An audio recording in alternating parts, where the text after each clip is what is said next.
After a fantastic first start of the season for you guys, it has looked rather troublesome in the last period of time. How would you sum up the second half of the season? Honestly, the second half of the season did start great. Obviously, we qualified for Pro League playoffs with like 4-1, I think, which is a good record for us in group stage. And then we also qualified from Blast groups. So obviously, what we're looking for is just to qualify. It doesn't matter how we do it. And yeah, but the results, the big event results so far have been pretty disappointing for us. And yeah, I mean, it's a humbling thing because we know it's very competitive. People have caught up, and we have to work even harder to be the leaders again. And yeah, we're looking to bounce back. When you and the team experience this decline and bad results, what is your guys' focus point? Is it to rediscover the things you did so good in the before, or is it more to try to innovate yourself and try to find new ways, new edges? It's always about innovating. I think this philosophy of trying to look back on what did work doesn't really work anymore, because obviously teams have improved and adapted to exactly what you're doing before, and that's why Counter-Strike is ever-evolving game pretty much. And yeah, so of course we want to always look to be making new stuff. You always want to be the team where everyone wants to copy it, because it just shows that you have the better minds on your team. Do you think that was what got to you in the major? No, honestly, I think our bootcamp was great. We were running a lot of new things, and everything was working in practice. So I think what did not translate to our matches at the RMR is probably individual form, or at the Rio Major, sorry. But I would say individual form was our lacklusting area, and obviously that can be fixed with just playing more and putting more effort in, and I think that's what people have done before this event.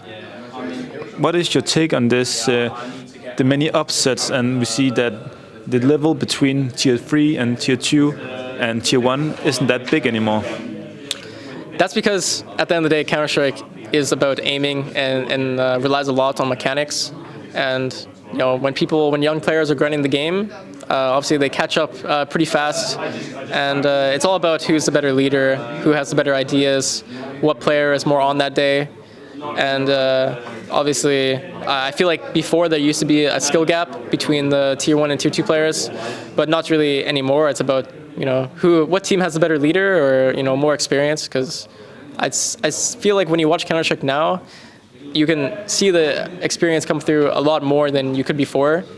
And yeah, I think that's just because everyone is mechanically good. Before Blast Fall groups earlier this year, you said that some teams set themselves up for failure by not trusting the process in terms of making roster changes. How important has this been to you and the team during the last period? I mean, after having the success we did in the first half of the year, I don't think there's any need for changes, really. I think that would be an extremely dumb move to change what we had, or what we do have right now. We have a great family-like atmosphere. Everyone is really getting along outside the game. Always, doesn't matter if we're not succeeding. And yeah, I feel like that statement is still true, to be honest. Don't want to put any teams under fire, but G2 had pretty I mean, for them, pretty disappointing result. You always want to see G2 as a team and as an org part of the biggest events. And yeah, I mean, I feel like it still stays the statement, maybe just not as true as before. There have been a lot of talks about this young trio of you, Robs, and Brokey, and that this young core could stay together for ages. But what are your own thoughts about this? Do you have any dreams of going back to NA or yeah? No, not at all, really. I think living in NA, playing in NA, traveling to Europe just creates a very messy schedule. I think it's very hard to commit as many hours as you would if you were just living in Europe, which is what I want to do, obviously. And yeah, I mean, if you want to be the best, you have to compete with the best always, and that was my intention of being on a European team. As for the trio, the young trio of us, I think we have an extremely bright future if we, play our cards right and always see eye to eye on things. And so far, I feel like we're doing that. What's great is we respect each other, want to help each other, and I feel like any three of us can be a leader in game, and people come with good ideas. People are preparing, so I think as long as it keeps going that way, people working hard, people enjoying the game, that's the most important part. Is you have to really love CS to commit to it. I think it's going to be a great future for us. For you personally, how has it been to live away from your home country for such a long period of time? I think it's exactly as I would expect. I knew that sometimes it would be hard because you think about family or whatever, you think about the time that you're losing. But at the end of the day, this is what I signed up for. I knew what it was going to be like before I was doing it, and I think for me that was just like the fun part, because it was like leaving everything behind to pursue my passion, and didn't think there was any other better opportunity to do it than when I first joined FaZe. So yeah, and after I'm coming up on 2 years actually on FaZe. I mean, signed January 30th, but yeah, so far this almost 2 years has been exactly what I was hoping for, exactly loving it, and I still love CS the same way as when I left NA. You talked about the NA scene, that if you want to be the best, you want to compete against the best. I assume you meant Europe in that quote. Yeah. But what is the current state of NA CSGO from your perspective? I think it's extremely tough. Once again, I don't think the organizations are simply doing enough. I had a talk with Moses earlier, and I basically addressed that I think the NA orgs aren't focusing on the right areas. I think getting into this We Play League with whatever team, whatever not tier 1 team, because NA doesn't have many teams at the moment, so really building anything and putting it in the Academy League could be great for the scene.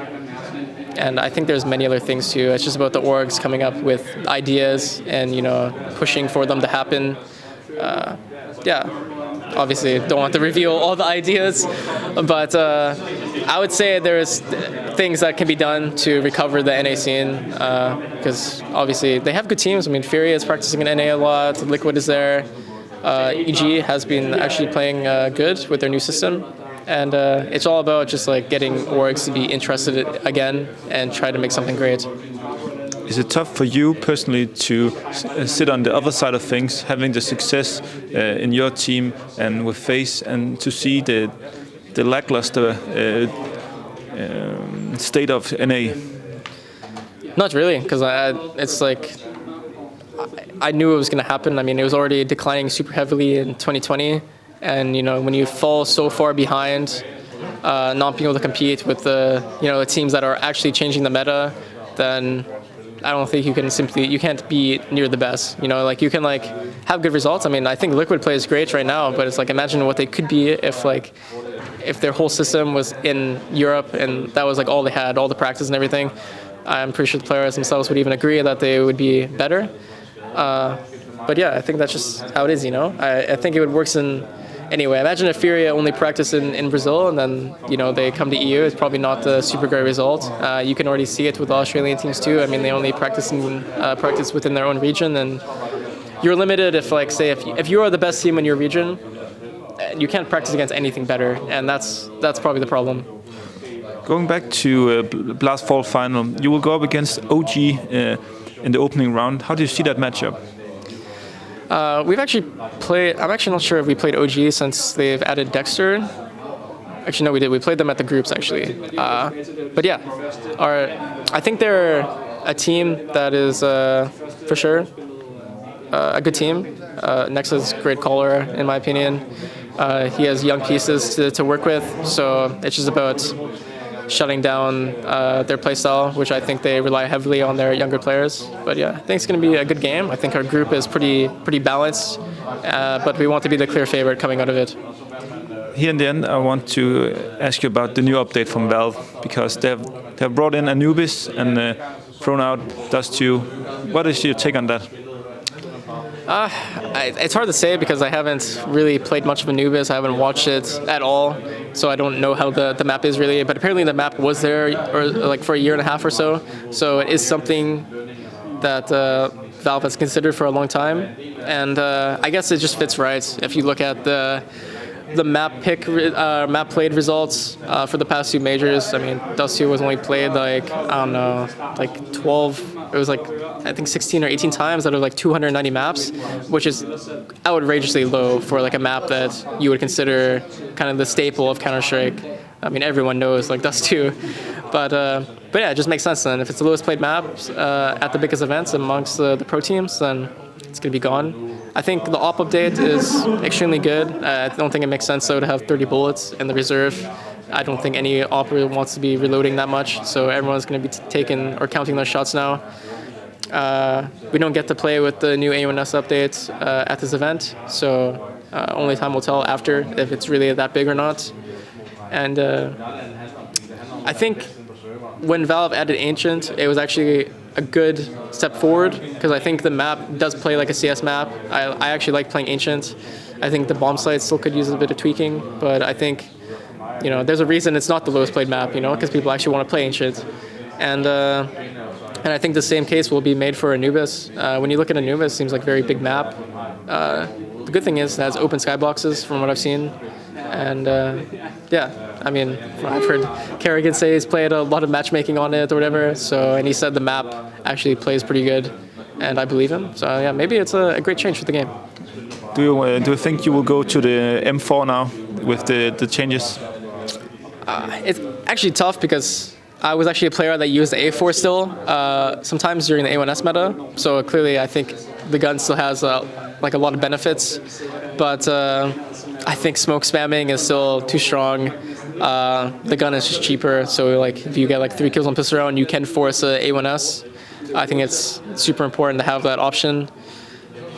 I mean, that's probably the strongest part. Just the price. It's still 2,900 is still so good for a very strong rifle, and the damage drop off. I don't know. People saying, you know, five body shots. You know, it's a big change, but you know, realistically, pro players should be dinking a lot more than getting 5 body shots. So yeah, I think I'm still gonna stay on the A1S.